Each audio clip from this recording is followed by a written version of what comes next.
Oke, kali ini kita masuk ke bab tentang hukum 1 Kirchhoff atau hukum pertama yang dikeluarkan oleh Kirchhoff. Nah, hukum Kirchhoff yang pertama ini menjelaskan bahwa arus listrik yang memasuki suatu percabangan itu nanti nilainya akan sama dengan arus yang keluar dari percabangan. Kalau kita lihat di dalam gambar ini, nanti arusnya itu akan mengalir dari sini masuk ke sini. Nah, ini kan sebuah percabangan nih. Nah, nanti arusnya ini yang masuk di sini itu nilainya akan sama dengan arus yang di sini.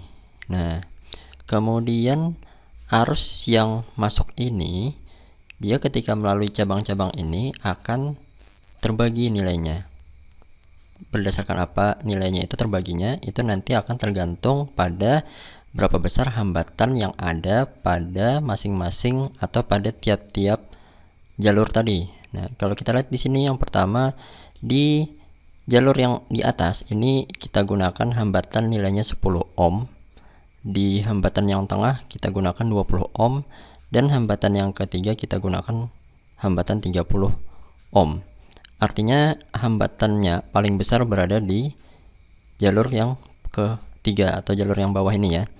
Nah, kalau hambatan di jalur ketiga ini besar, maka menurut teori kan, dan itu masuk akal, kita sudah belajar di materi di hukum Ohm bahwa ketika hambatan besar, maka arus yang mengalir akan kecil ya, sama seperti logika atau analogi selang air. Kalau misalnya hambatan di dalamnya itu banyak, maka arus yang lewat di dalam selang itu akan kecil ya kan. Nah, sama seperti itu.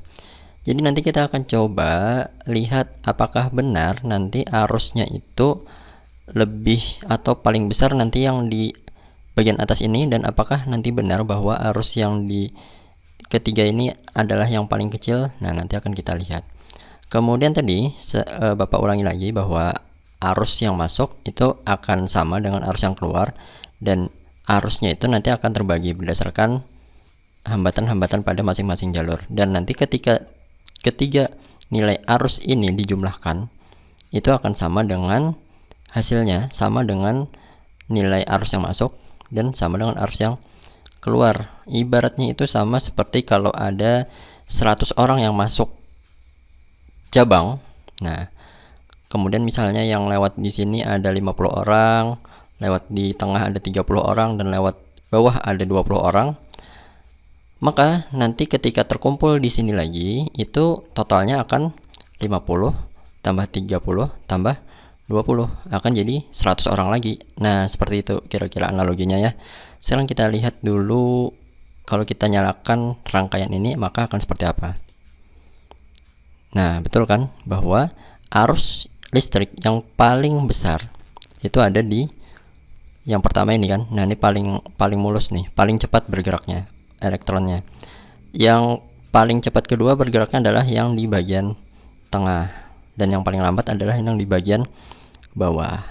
Kenapa tadi bisa seperti itu? Kenapa bisa yang paling atas ini paling besar arusnya? Itu karena nilai hambatannya paling kecil, ya kan? Nah, kalau kita ukur nih menggunakan ampere meter untuk arus total itu berarti kan yang dari sini sampai ke sini, ini adalah arus total yang tidak terbagi, itu nilainya adalah 1,65 ampere. Nah, kemudian di rangkaian jalur pertama, jalur yang atas, itu adalah 0,90 ampere. Nah, jalur yang kedua 0,45 ampere. Nah, kemudian jalur ketiga adalah 0,30 ampere. Nah, sekarang kalau misalnya kalian coba jumlahkan nilai 0,90 ditambah 0,45 ditambah 0,30, apakah benar hasilnya sama dengan 1,65? Nah, ini kan 1,65 di sini kan. Nah, silakan dihitung sendiri. Dan apakah benar ternyata di bagian akhirnya ini nanti akan 1,65 juga? Nah, ternyata benar ya kan. Nah, jadi arus yang masuk itu nanti akan sama nilainya dengan arus yang keluar, dan itu terbagi-bagi arusnya ketika memasuki suatu percabangan gitu ya. Semoga bisa dimengerti.